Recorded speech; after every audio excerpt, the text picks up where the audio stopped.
My daughter-in-law said that my food was inedible, so I smiled and sold the apartment they lived in for free. Don't forget to subscribe and comment below where in the world are you watching from. And what time is it for you?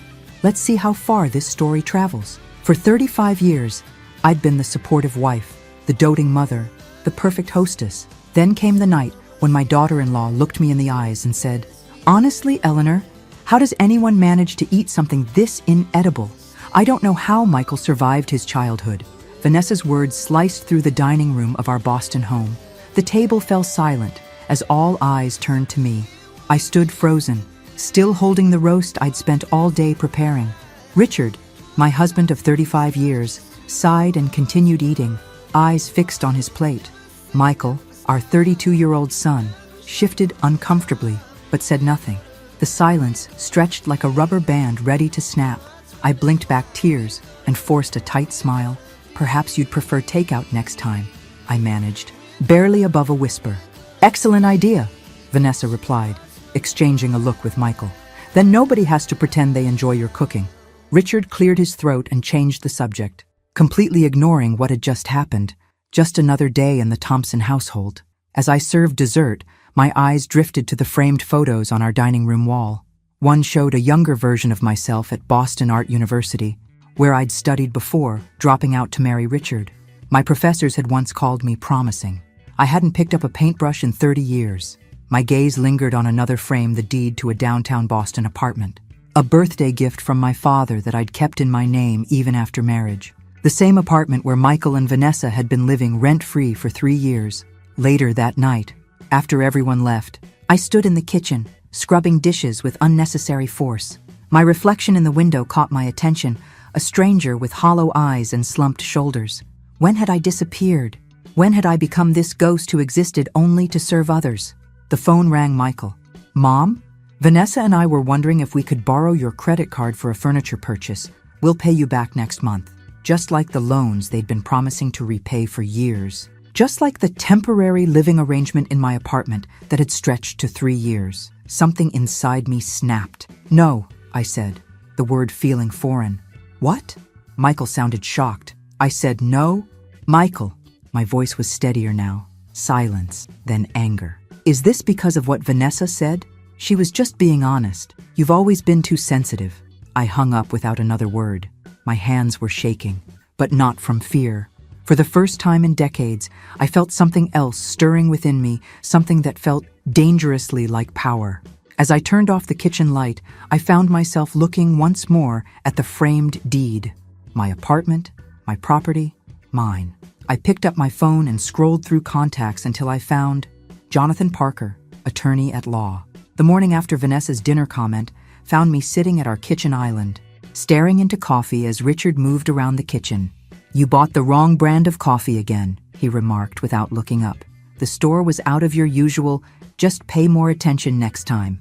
Is that so difficult? These small cruelties had become the soundtrack of our marriage, his exasperated sighs when I spoke, his eyes on his screen during conversations, his constant corrections. Somewhere along the way, I'd started believing I deserved them. After Richard left, I sat in the silence of our empty house. My phone buzzed with a text from Jonathan Parker confirming our appointment. I hadn't slept, questioning my sudden boldness. Now doubt crept back in. Was I overreacting? Was it worth upending everything over hurt feelings? But it wasn't just one comment. It was years of slow erosion, of becoming invisible in my own life. That afternoon, I dropped by Michael and Vanessa's place unannounced. I still had a key, though I always called before visiting, a courtesy they never extended to me. The apartment was empty when I arrived. Standing in their living room, I was struck by how different it looked from when I'd inherited it. Vanessa had redecorated completely. Nothing of me remained. On their coffee table, I noticed several unopened bills marked "Final Notice," credit card debt, substantial credit card debt. As I looked closer, I found more. Missed payments on Michael's new car, an expensive watch purchased on installment. I was about to leave when I heard keys in the door. Michael stopped short when he saw me. "Mom? What are you doing here?" "I was in the neighborhood." I gestured toward the bills. "Is everything okay? Financially?" His face hardened. "We're handling it. Not everything is your business." It might be my business if you're struggling while living in my apartment. His eyes narrowed. So that's what this is about? You're checking up on us because Vanessa hurt your feelings. God, Mom, grow up. The casual cruelty stunned me. This wasn't my sweet boy. This was a stranger wearing his face. I raised you better than this, I whispered. You raised me to be a pushover, just like you, he snapped. Thankfully, Vanessa helped me see that. I left without another word, my heart breaking. On the drive home, I passed the Boston Art University campus. On impulse, I pulled into the visitor parking lot and watched students crossing the quad with portfolios and easels. Young people with dreams still intact. People who hadn't surrendered their passions to become what others needed them to be. When I started the car again, my decision was made. Tomorrow's meeting with Jonathan Parker wouldn't be about hypotheticals. It would be about reclaiming my life, starting with that apartment. Because Michael had been right about one thing. Vanessa had helped him see something clearly. And now, she had inadvertently done the same for me. 2 weeks after the dinner incident, I threw Michael a surprise birthday party. Despite everything, he was still my son, and I hoped a generous gesture might help repair our relationship. I spent days preparing, decorating, cooking his favorite foods, purchasing an expensive watch he'd been eyeing. Richard promised to be there, but canceled last minute. When Michael and Vanessa arrived, the initial surprise seemed successful. Michael appeared touched. Vanessa smiled and complimented my decorations loudly. Midway through the party, I slipped into the kitchen to check on the cake and heard Vanessa's voice around the corner. I don't know how you manage these weekly visits, said her friend Alicia. It's the price we pay for the free apartment, Vanessa laughed. Besides, Eleanor is so desperate for approval, it's easy to manipulate her.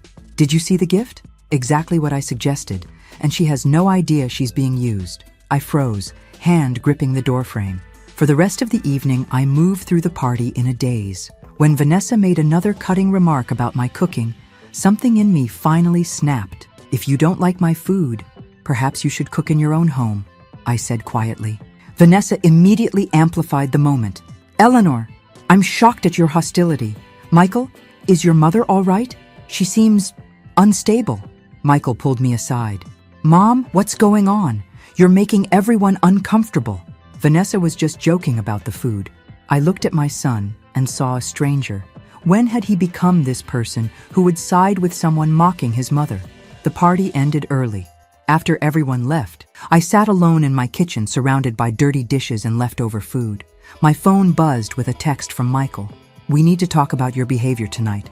Vanessa is really upset. I didn't respond. Instead, I opened my laptop and navigated to the property management website for my downtown apartment. The place where Michael and Vanessa lived rent-free while they drove new cars and wore expensive watches. The next morning, I received another text. Mom, Vanessa and I are concerned about you. Have you considered talking to someone? These mood swings aren't normal. Mood swings? One assertive comment after years of compliance was hardly a mood swing. I called my friend Susan, the only person I still felt I could trust. Susan, does it seem like I've been having mood swings? After an uncomfortable pause, she answered, Eleanor, I need to tell you something. Vanessa has been calling people. She's saying concerning things about you. What things? That you're showing signs of early dementia, that you're becoming unstable and aggressive. Susan hesitated. And she's implying you might be having an affair with David from across the street. David, the widower whose garden I occasionally helped with since his wife Margaret died. The notion was absurd. She's shown people texts supposedly between you and David, Susan continued. And she has photos of you talking in the garden that she's edited to look intimate. As Susan spoke, pieces fell into place. Michael's concern about mood swings, the whispers that stopped when I entered rooms. Vanessa wasn't just insulting me at dinner tables, she was systematically destroying my reputation. When I hung up, I noticed my hands weren't shaking anymore. In their place was a cold resolve I'd never felt before. I picked up my phone and dialed Jonathan Parker. Jonathan, I need to move forward with selling the apartment. Immediately. In the days following Susan's revelation, I noticed changes in how people treated me. Phone calls went unreturned. My weekly lunch with Jane, a friend of 20 years, was canceled. Even my sister seemed distant on the phone. The explanation came when Susan appeared at my door. I need to tell you something else, Eleanor. It's worse than I thought. Over tea, Susan revealed the full extent of Vanessa's campaign against me. Not only was Vanessa telling people I was showing signs of dementia, but she was fabricating evidence of an affair between me and David. She's shown several people supposed text messages between you and David, Susan explained. And she has photos of you talking in his garden that she's edited to look compromising. Edited photos? Fake texts? That's criminal. She's using her legal background effectively, Susan said grimly, creating just enough evidence to make people doubt without crossing into obvious defamation. That evening, I confronted Richard about the rumors. His reaction told me everything. This wouldn't be the first time questions have been raised about your fidelity. Eleanor, he said, voice tight with anger, and you have been spending time with Mr. Davis lately. I help with his garden since Margaret died, I protested. Just like you helped your friend from that painting class 7 years ago? Richard shot back. Messages at 11 p.m. weren't about watercolor techniques, were they? The accusation struck me like a physical blow. The painting class, my one attempt to reconnect with my abandoned passion, had ended with Richard's unfounded jealousy forcing me to quit. I tried calling Michael that night, but he didn't answer. When he finally returned my call the next day, his voice was cold. Vanessa showed me everything, Mom. The messages, the photos. I think you need professional help. The rumors spread like wildfire. At the supermarket, I overheard women whispering, "That's Eleanor Thompson, the one having an affair with the widower next door." My life was collapsing. Richard moved out the following week. Divorce papers arrived shortly after. In the midst of this nightmare, David Davis appeared on my doorstep. "Eleanor, people in the neighborhood are saying things about us." I invited him in, aware of curtains twitching across the street as neighbors observed this interaction. "I know," I said once we were inside. "My daughter-in-law is spreading rumors." "But why?" he asked, genuinely confused. "Control," I said finally. "And my apartment downtown." David nodded slowly. "Margaret always said you should never underestimate someone who stands to benefit from your downfall." He reached across and briefly squeezed my hand. "Whatever you need, I'm in your corner." As he left, I noticed Mrs. Peterson photographing us from her window. Within hours, I received a text from Michael. "This is exactly what we're talking about. Do you have no shame?" That night, I spread all my financial documents across the dining table. Credit card statements showing loans to Michael that were never repaid. Property tax bills for the apartment. The deed, still solely in my name. I'd spent my entire adult life being the perfect wife, the supportive mother, the accommodating friend, and my reward was being painted as unstable, unfaithful, untrustworthy.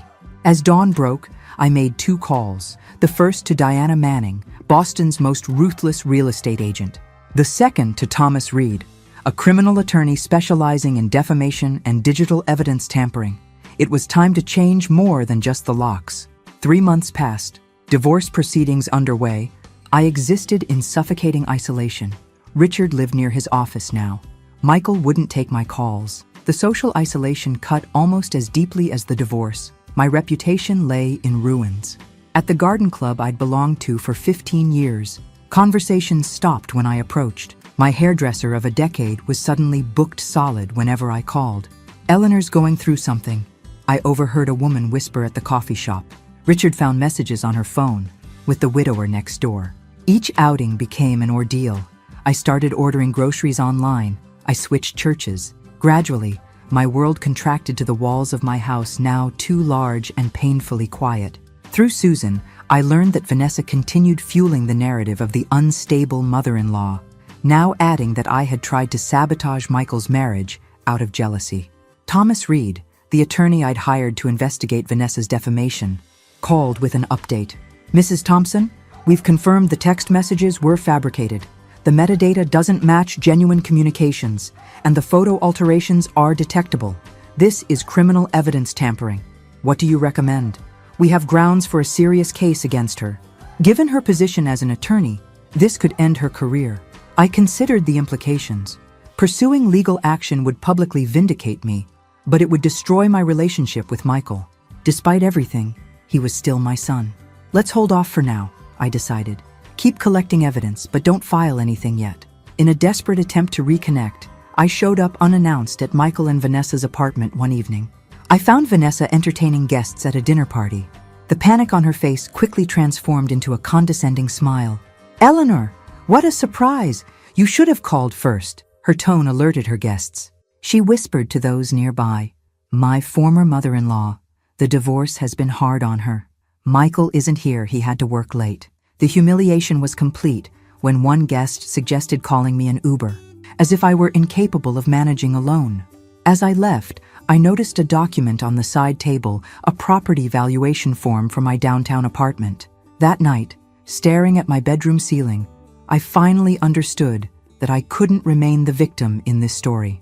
The apartment where my son and daughter-in-law lived rent-free, my apartment might be my only way to regain control of my life. "I've made an appointment with the neurologist," I told Susan over coffee the next morning. "Eleanor, you don't have dementia. Don't let them make you question your own mind." "I know," I replied calmly. "That's exactly why I'm going. I need documentation of my cognitive health for what comes next." Jonathan Parker, my attorney, had advised this step. "If they're painting you as mentally unstable, we need to get ahead of it," he'd explained. "Medical documentation will be crucial if they try to contest your right to sell the property." The neurologist, Dr. Harriet Chen, was thorough and kind. After testing, she confirmed, "Mrs. Thompson, your cognitive function is excellent. There's absolutely no evidence of dementia or any impairment." Armed with this documentation, I moved forward with my plan. Diana Manning confirmed what I suspected. Boston's housing market was booming, and my apartment's prime location made it extremely valuable. "We should list it immediately," she advised. "Properties like this don't stay on the market long." The morning after my call with Richard, I sat with Jonathan Parker in his downtown law office. "I'm worried about you, Eleanor," he said, noting my hollow cheeks and weight loss. "Is Richard being fair in the negotiations?" I sighed. "As fair as possible, considering he believes I cheated on him."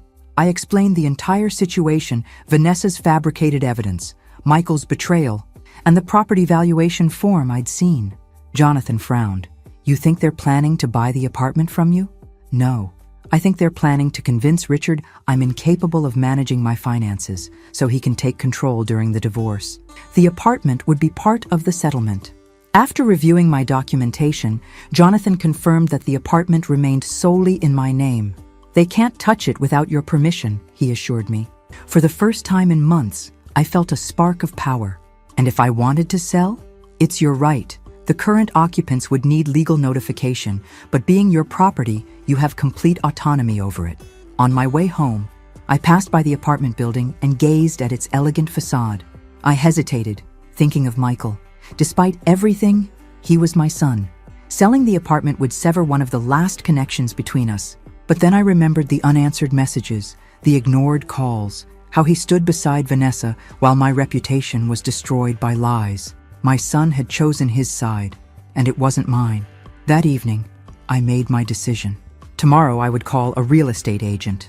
The next morning my doorbell rang. I opened it to find David Davis on my doorstep. "Eleanor, I thought you should know. Vanessa came to see me yesterday." "What did she want?" "She asked if I would be willing to testify about our relationship," he said, making air quotes. "She implied it would be better for me if I cooperated with their narrative." "Blackmail?" I asked, feeling sick. "Not explicitly, but the implication was clear." He hesitated. "Eleanor, I told her I'd be happy to testify about how you've been a kind neighbor who occasionally helps with my garden. Nothing more. I also mentioned that my security cameras have recorded every interaction we've had in my yard." I felt a surge of gratitude. "You have security cameras?" "Installed after Margaret's jewelry went missing last year," he explained. "The cameras show nothing but neighborly conversations between us." I offered to provide the footage to Vanessa. She left rather abruptly after that. For the first time in months, I laughed a genuine laugh that felt foreign in my throat. After David left, I called Diana Manning and scheduled our first meeting. Then I called Dr. Chen's office and requested additional copies of my neurological evaluation. Finally, I contacted my bank and began moving my accounts to a new institution where neither Richard nor Michael had any connections. That night, I pulled out a box from the back of my closet, my old art supplies, untouched for decades. The brushes were stiff, the paints dried out, but holding them felt like reconnecting with a long-lost friend. I ordered new supplies online and set up a small easel in what had been Richard's study. As I cleared his remaining possessions from the desk, I found an old photograph tucked in a book, Richard and me on our honeymoon in Rome. I studied the young woman in the photo, bright-eyed, confident, full of dreams. Where had she gone? As I placed the photo back, I made another promise to myself. When this was all over, I would go to Italy. Not as Richard's wife or Michael's mother, but as Eleanor Thompson, artist, traveler, woman reclaiming her life. I didn't act impulsively. With methodical calm, I developed a careful plan. First, I hired Diana Manning, a respected realtor specializing in luxury Boston properties. I want absolute discretion, I instructed her. The current occupants shouldn't know the property is for sale until absolutely necessary. Diana agreed. We'll only schedule viewings when we have serious, pre-approved buyers. She evaluated the apartment at a value significantly higher than I expected. Boston's real estate market was hot, and the location was premium. Following Jonathan's advice, I took measures to document my mental capacity and financial decisions. I consulted a therapist and neurologist, obtaining reports confirming my cognitive abilities. I also compiled a detailed history of all communications ignored by Michael and Vanessa, along with evidence of the rumors Vanessa spread. Meanwhile, I began reorganizing my life. I updated all passwords. I reviewed my will and removed Michael as primary beneficiary, establishing that he'd only receive his inheritance if he completed a financial counseling program. I transferred funds to a new account at a different bank. During this period, the divorce proceedings advanced. Richard, convinced of my infidelity, was surprisingly generous, driven, I suspect, by guilt for so readily believing the lies about me. I accepted the settlement, knowing the apartment sale would provide the financial independence I'd need. Susan, my loyal friend, noticed the change in my demeanor during our weekly coffee. "You seem different," she commented, studying me over her cup. "I feel different," I replied. Behind my pain, there was a growing resolution. For the first time in decades, I was making decisions for myself, not to please Richard or Michael. 2 weeks later, Diana called with news. "I have a very interested couple. He's a surgeon at Mass General. She's a university professor. They're willing to make an offer above asking price if they can see the property this week." I took a deep breath. "Schedule the viewing, Diana. It's time to turn the tables." The day of the viewing arrived, a Wednesday, when Vanessa normally worked late at her law firm. I'd deliberately chosen this time, wanting to avoid confrontation. Diana would show the property while Michael and Vanessa were out. But fate had other plans. A court case was unexpectedly canceled, and Vanessa returned to the apartment earlier than usual. I was sitting in my car around the corner, having insisted on being nearby, just in case. My phone rang. It was Diana. "Mrs. Thompson, we have a situation. Mrs. Porter arrived home during the viewing." My heart raced. What happened? She was upset. "The Chens left quickly, but they're still interested. However, Mrs. Porter is now calling your son. I thought you should know." As if on cue, my phone beeped with an incoming call. "Michael." I declined it, watching the screen light up again immediately. After the 5th call in 3 minutes, I finally answered. "What the hell are you doing?" Michael's voice was so loud I had to hold the phone away from my ear. "Selling my property," I replied, surprised by my own calmness. "We live there. That's our home. It's a property I've generously allowed you to use rent-free for 3 years, I responded. "Given how you've treated me recently, I've decided it's time to end that arrangement. You have 60 days to find other accommodations." "You can't do this," Michael's voice broke. "We can't afford anything else in this area. You should have thought about that before allowing your wife to destroy my reputation and my marriage," I said, my voice steady despite my trembling hands. "Actions have consequences, Michael." "Mom, please, we'll pay rent. Whatever you want." The desperation in his voice momentarily shook my resolve. This was my son, my only child. "It's too late for that," I said finally. "The Chens have made an excellent offer. I'm accepting it." When I hung up, tears streamed down my face. This wasn't how I wanted things to be. I never wanted to hurt my son. But as I wiped my cheeks and started the car, I realized something important. For too long, I'd prioritized Michael's feelings over my own well-being. Not anymore. Over the next 4 weeks, the sale process moved forward with surprising efficiency. The Chens, eager to secure the property before the fall academic term, expedited their financing and paperwork. Diana managed the transaction expertly. while Jonathan ensured all legal requirements were meticulously followed. Vanessa and Michael's attempts to delay the sale proved futile. Their attorney sent a letter claiming verbal promises of long-term residence, which Jonathan quickly dismissed by producing the original correspondence from 3 years ago, clearly labeling the arrangement as temporary. Through Susan, I learned that Vanessa and Michael were struggling to find affordable housing in Boston's expensive market. Their financial situation, apparently precarious despite outward appearances, limited their options. "They're telling everyone they're choosing to move to Medford for more space," Susan reported during our weekly coffee. "But nobody's buying it." Throughout this period, I received increasingly desperate communications from both Michael and Vanessa. Their messages evolved from angry accusations, "How could you do this to your own son?" to bargaining, "We'll pay market rate rent," to outright pleading, "We have nowhere to go." I maintained a position of calm detachment, responding only with factual information about moving timelines and legal requirements. 3 days before the scheduled closing, I received an unexpected visitor.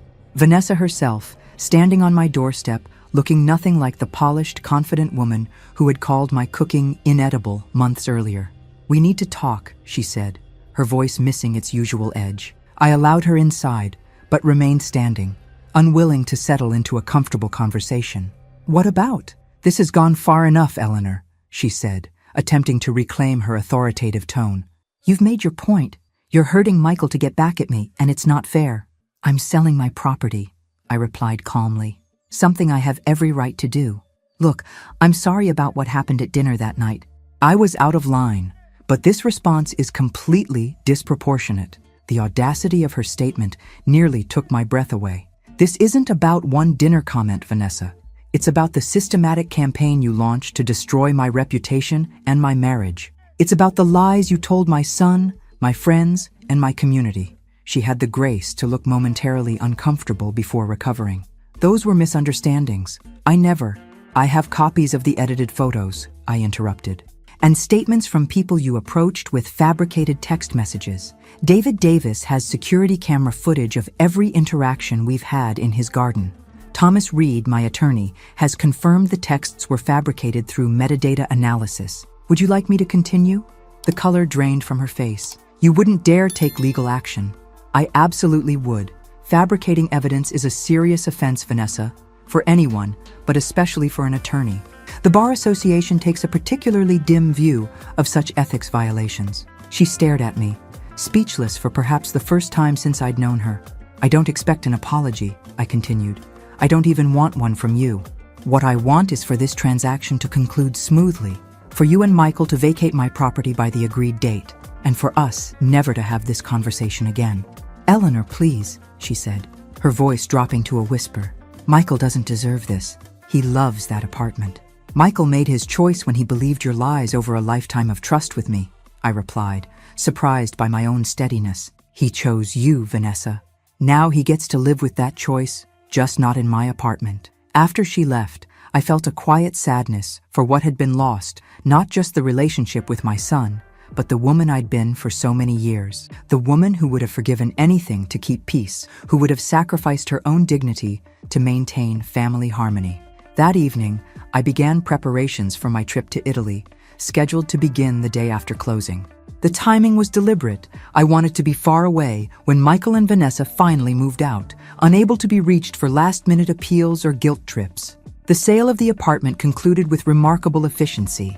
The Chen's cash offer eliminated typical financing delays, and within 6 weeks of accepting their offer, all documents were signed and the closing date was set. What normally would have taken 3 to 4 months was accomplished in half that time.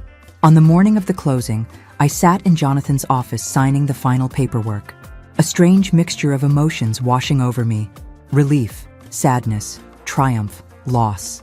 The apartment had represented so many things: my father's faith in me, my independence within marriage, and finally, the leverage I needed to reclaim my life. "Congratulations, Eleanor," Jonathan said as I signed the last document. "What's next for you?" "Italy," I replied, a small smile forming. "Florence, Rome, Tuscany, all the art I studied in college but never saw in person." He nodded approvingly. "I've always believed traveling alone is one of life's great pleasures." "When do you leave?" Tomorrow morning, first class. The extravagance was unlike me. But then again, the woman purchasing that ticket wasn't the same person who had endured Vanessa's insult at the dinner table 6 months ago. As I left Jonathan's office, my phone buzzed with a message from Susan. Michael was just here asking for your new address. Told him I didn't have it. Call me. I found a quiet cafe and called her back immediately. He seemed desperate, Susan explained. Said Vanessa moved some of her things out last night to Douglas Fleming's place. Apparently they've been seeing each other for months. The revelation didn't surprise me. Vanessa had always been strategic, and a senior partner at her law firm represented a significant upgrade from my school teacher's son.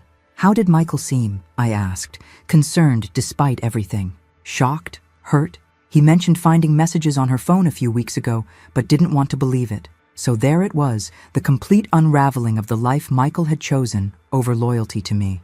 While I took no pleasure in his pain, there was a certain symmetry to it. He had chosen to believe Vanessa's lies about me. Now he was forced to confront her lies to him. That evening, as I finished packing for Italy, my doorbell rang. I opened it to find Michael standing there, looking like he hadn't slept in days. "Can I come in?" he asked, his voice ragged. I stepped aside silently, allowing him into the house where he'd grown up. We sat in the kitchen, the heart of our family home, now feeling like neutral territory. "Vanessa's been having an affair," he said without preamble, "with Douglas Fleming, her boss." I nodded. "I'm sorry to hear that. Did you know?" "I suspected," I replied honestly. "She's always been ambitious." He stared at his hands. "I found messages on her phone weeks ago, but I convinced myself I was misinterpreting them." He looked up, his eyes red-rimmed. "I did to myself exactly what I did to you. I chose to believe what was convenient rather than what was true." The admission hung in the air between us. I offered nothing, no absolution, no, "I told you so." Some realizations need to be fully felt without the cushion of forgiveness. "I should have trusted you," he continued. "After all those years, after everything you've done for me, how could I have believed her over you? That's a question you need to answer for yourself." "Michael," he nodded slowly. "I've been thinking about it constantly. I think I wanted to believe I deserved the life she was offering, the connections, the status, the admiration of her circle. It was easier to see you as the problem than to question whether I had earned any of it." "Thank you for saying that," I said finally. "Where do we go from here?" he asked, vulnerability raw in his voice. I looked at my son, really looked at him. The boy I'd raised, the man he'd become, the person he might yet grow into through this painful lesson. "I don't know, Michael. That's not something I can decide tonight." As he stood to leave, he noticed the suitcase by the door. "You're going somewhere?" "Italy. For a month. I leave tomorrow." "Italy," he repeated, a flash of recognition crossing his face. "Like you always wanted to when I was growing up." The fact that he remembered those long-ago conversations, dreams I'd set aside for family obligations, touched something in me. Yes, exactly like that. The month in Italy transformed me in ways I hadn't anticipated. I'd expected to enjoy the art, the architecture, the food, and I did immensely. What I hadn't expected was how the distance would clarify my perspective on the events of the past year. In Florence, standing before Botticelli's masterpieces, I felt something awakening within me, a passion dormant for decades. I purchased watercolors and began sketching the Tuscan landscapes, sitting for hours in sun-drenched piazzas. My initial attempts were awkward and amateurish, but each day brought small improvements as muscle memory from my college days gradually returned. While I immersed myself in art and culture, life in Boston continued. Through occasional emails with Susan, I learned that Michael and Vanessa's divorce was proceeding rapidly. The spectacular sale of their apartment had forced them to downsize significantly, Michael to a small place in Medford, Vanessa to her new boyfriend Douglas Fleming's luxury condo. "The irony isn't lost on anyone," Susan wrote. "Vanessa's careful social climbing culminated in her dating the man she's worked for all these years. People talk about little else at the garden club.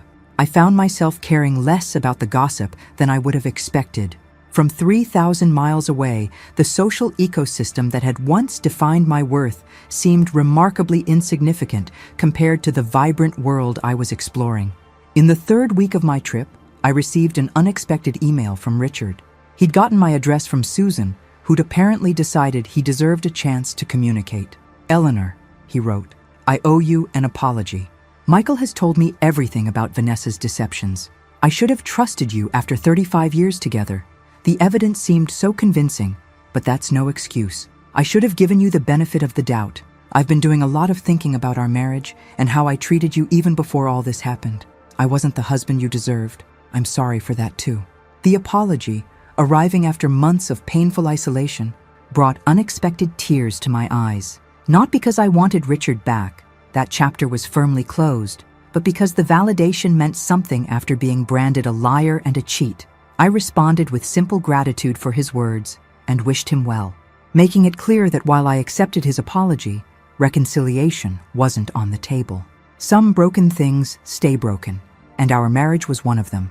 On my last day in Florence, I visited a small gallery near my hotel. The owner, an elegant Italian woman named Sofia, noticed me sketching in a nearby cafe and invited me in to see her collection.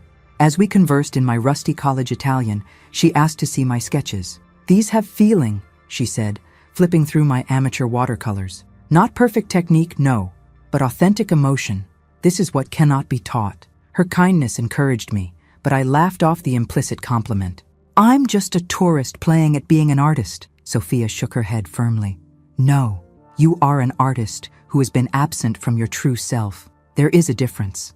When I returned to Boston in early autumn, the city seemed different, not because it had changed, but because I had. I moved through my days with a new sense of purpose, setting up a proper art studio in what had been Richard's study. I enrolled in an adult education painting class at the community college, humbly taking my place among other beginners despite being the oldest student by at least 20 years. My instructor, Jacob, a kind-eyed man in his 40s, took special interest in my work. "You have an unusual perspective," he told me after class one evening. "Most beginners focus on getting the technique right, but your work already has a distinct voice. Where did you study before?" "Boston Art University, but I dropped out 40 years ago to get married." Something in my tone must have revealed more than my words, because he nodded with understanding. Art has a way of waiting for us to come back to it. The time away isn't wasted, it becomes part of what you bring to the canvas. The months that followed brought profound changes. Vanessa's carefully constructed FA aid crumbled spectacularly. Her relationship with Douglas Fleming lasted barely 3 months before he traded her in for an even younger associate. The professional community that had once admired her now whispered about her ethical lapses somehow. Rumors of her evidence tampering had circulated through Boston's legal circles, though I never pursued formal charges. Michael's divorce finalized quickly. Without the apartment or Vanessa's income, he was forced to economize drastically. He took a second job tutoring evening classes and moved to an even smaller apartment further from the city center. The struggle seemed to change him, stripping away layers of entitlement and forcing him to confront his own complicity in what had happened. Our reconciliation progressed slowly, with careful steps from both sides. We began with occasional phone calls, then coffee meetings in neutral locations. The conversations were initially awkward, punctuated by long silences and careful avoidance of painful topics. Gradually, honesty began to emerge. "I was so desperate to please Vanessa that I couldn't see what was happening," Michael confessed during one of our meetings. "It was easier to believe you were having problems than to admit she was manipulating me. I made my own difficult admissions. I enabled your dependency. I was too submissive, too afraid of losing your affection to establish healthy boundaries. I never required you to be accountable." Each conversation peeled back another layer of hurt, revealing the tangled roots of our broken relationship. There were setbacks, times when old patterns threatened to re-emerge. When Michael expected accommodations I was no longer willing to make. When I caught myself falling into the familiar role of self-sacrificing mother. But each time, we recognized the pattern and adjusted, learning to relate as adults rather than through our old dynamics. Meanwhile, my artistic journey continued. The community college classes had given me a foundation to rebuild my technical skills, but I found myself increasingly drawn to more experimental approaches. I enrolled in a more advanced workshop at the Boston Art Museum, where I was the oldest student by decades, but quickly became known for my emotionally evocative watercolors. My instructor, Marina Vasquez, took particular interest in my development. "Your life experience gives your work a depth that my younger students can't access," she told me, after critiquing a particularly raw piece I'd created about the dinner that had changed everything. "You've lived enough to understand that beauty and pain are often inseparable. As winter settled over Boston, I received exciting news. Diana Manning's friend Carla Winters, she owned a small gallery on Newbury Street, was putting together a show of late bloomers artists who found or returned to their craft after 50. Diana had mentioned my story and my watercolors, and Carla was interested in including me. I nearly dropped the phone. My watercolors? But I'm just a beginner again. They're not gallery quality. Carla disagrees. She saw those small pieces you had in your hallway when we were preparing your house for viewings. She said they have authentic emotional resonance. The phrase so closely echoed Sophia's words in Florence that it made me pause. I'd need to create new work, better work. You have 4 months, Diana said. The show opens in February. During this period, Richard reached out again. We met for coffee, our first face-to-face meeting since the divorce finalized. He seemed different, older, humbler, more thoughtful. You look well, Eleanor, he said, studying me across the table. There's something different about you. There is, I agreed simply. He nodded, understanding more than I'd explicitly stated. I've been seeing a therapist, he admitted, trying to understand why I was so quick to believe the worst about you after 35 years. And what have you discovered? I asked, genuinely curious, that I've always been afraid you'd outgrow me. The vulnerability in his admission surprised me. When we met, you were this talented, creative force full of potential and passion. I think part of me always feared that if you fully developed those gifts, you'd realize you didn't need me. The insight struck uncomfortably close to truth. So you preferred me smaller, more dependent, not consciously, he sighed. But essentially, yes, it's not something I'm proud of. As our conversation continued, Richard mentioned he'd heard about my upcoming gallery show. I'd like to attend, if that wouldn't make you uncomfortable. I considered his request. As long as you understand it's not an opening for reconciliation. That chapter is closed, Richard. I understand, he said quietly. I just want to see what you've created, to support this new phase of your life, even if I'm no longer part of it. Walking home from our meeting, I felt a strange sense of completion. The anger and hurt that had consumed me for months had transformed into something else, not forgiveness exactly, but a kind of peaceful detachment. Richard was part of my past, not my future, and that was exactly as it should be. 2 years after that fateful dinner, where Vanessa called my food inedible, I'm barely recognizable, not in appearance, but in presence and confidence. At 60, I've discovered a version of myself I never knew existed. My painting studio, once Richard's office, has become my sanctuary. Following my successful first exhibition, my work has gained modest but growing recognition in Boston's art community. I'm preparing for my upcoming solo show, balancing time between creating new pieces and teaching a watercolor class for beginners at the community center, finding joy in helping others discover their creative voices, particularly those who, like me, set aside artistic dreams for family obligations. Michael, now divorced and living a simpler life, has evolved into someone I genuinely enjoy knowing, not just as my son, but as a thoughtful adult. Our weekly dinners have become a pleasant ritual rather than an obligation. He's begun dating again a kindergarten teacher named Grace, who seems refreshingly genuine and kind. On a crisp autumn morning, my mail includes a thick cream envelope, an invitation to Vanessa and Douglas Fleming's wedding. I laugh at the irony and the transparent attempt to remind me of her success despite everything. The same day, Richard calls, asking if we might have dinner. There's something important I'd like to discuss, he says, and I understand he's still hoping for reconciliation. Sitting in my garden with tea, I contemplate these two communications, both representing paths back to my past. Vanessa's invitation, a reminder of humiliation suffered. Richard's call, an opportunity to return to the familiar security of my former role as wife. When Michael arrives for our weekly dinner, he notices the wedding invitation on the counter and mentions that he received one too. Are you going? He asks. I smile, a serene expression reflecting my inner peace. I think not. Some connections are better left in the past. And Dad? He mentioned he was going to call you. Some chapters once closed should remain that way, I reply gently. After Michael leaves, I prepare the same roast that Vanessa had called inedible 2 years before. This time, I cook it just for myself, savoring each bite while reviewing plans for my next adventure, a painting retreat on Spain's Costa Brava, where I've been invited as a guest instructor. Looking out my window at Boston's lights, I finally understand that true revenge wasn't selling the apartment or watching Michael and Vanessa's marriage collapse.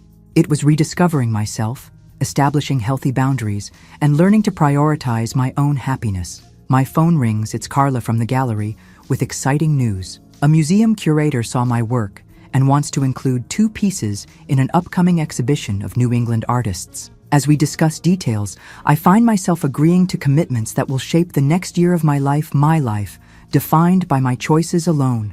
After we hang up, I pour a glass of wine and toast my reflection in the window. To you, Eleanor, I whisper, the woman you were always meant to be. Outside, snow begins to fall, the first of the season. I grab my sketchbook, eager to capture the transformation of the familiar landscape into something new and beautiful, just like me. The doorbell rings unexpectedly.